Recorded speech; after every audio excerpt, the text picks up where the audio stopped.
Hello friends, serial गुम है किसी के प्यार के अपकमिंग ट्विस्ट एंड टर्न्स लेकर मैं आपके सामने एक बार फिर से हाजिर हूँ। जैसा कि हम जानते हैं कि भोसले परिवार ने पंडित जी को बुलाया है ईशान और रीवा की कुंडली देखने के लिए, शादी का मुहूर्त निकालने के लिए और बच्चों को आशीर्वाद देने के लिए। अब पंडित जी ने तो कुंडली देखकर पहले ही बोल दिया है कि ईशान की शादी हो चुकी है, लेकिन परिवार वाले मानने को तैयार ही नहीं है। लेकिन जब वो रीवा और ईशान को आशीर्वाद देने के लिए आते हैं, उन्हें तिलक लगाने के लिए सामने आते हैं, तो ईशान को तो वो पहचान जाते हैं और कहते हैं कि यही वो लड़का है जिसकी आज सुबह ही मैंने शादी करवाई है मंदिर में। रुक्मणी और विट्ठल के ब्याह के मुहूर्त में इसका ब्याह हुआ था। इसे मैं कैसे बोल सकता हूँ? इसे पहचानने में मैं गलती नहीं कर सकता।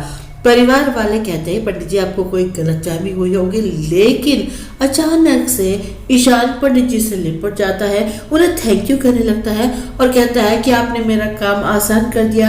मैं सबको बताने की कोशिश कर रहा था, लेकिन कोई मेरी बात सुनने को तैयार नहीं था। अच्छा हुआ कि आपने बता दिया कि मेरी शादी हो चुकी है। यह सुनकर पूरा परिवार शॉक्ड रह जाता है और रीवा, उसे तो अपने कानों पर विश्वास ही नहीं होता। ईशान सबको बताता है कि किन हालातों में उसने मंदिर में सावी से शादी कर ली है। पंडित जी ने शादी का वीडियो भी बनाया है, वो अपने मोबाइल में वीडियो सबको दिखाते हैं। ईशान उनसे मोबाइल ले लेता और सबसे कहता है कि देखिए सब लोग, मेरी शादी हो चुकी है।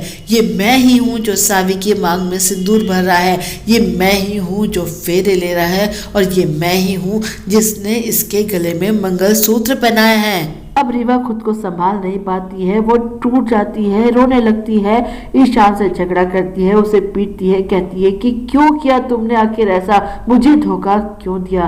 ईशान कहता है कि मैं तुम्हारा गुनहगार हूँ रीवा, तुम जितने चाहे मुझे मारो, मुझे सजा दो। रीवा कहती है लेकिन तुमने ऐसा क्यों किया, तुमने मेरे प्यार का अपमान क्यों किया, मैंने तुम्हें कितना प्यार किया था। अब ईशान कर भी कह सकता है, शादी तो वो कर ही चुका है। आने वाली कड़ी में हम देखेंगे कि सावी भी शादी को नहीं मानती है और वो कहती है कि मैं इस शादी को स्वीकार नहीं करती हूँ। लेकिन तभी एक गोली चलने लगती है ईशान की ओर और सावी अपने ऊपर की गोली झेल लेती है। ईशान उसे गोद में उठाकर घर ले आता है, लेकिन घर वाले उसे बहू मानने को तैयार नहीं है। अक्का रीवा से कहती है कि भोसले परिवार की बहू तुम ही हो, सावी नहीं। वेल, ये तो काफी इंटरेस्टिंग बात हो गई। चलिए आगे देखेंगे कि क्या होगा। फिर मिलूंगी आपसे नए ट्विस्ट एंड टर्न्स के अपडेट्स लेके। चलती हूँ, बाय।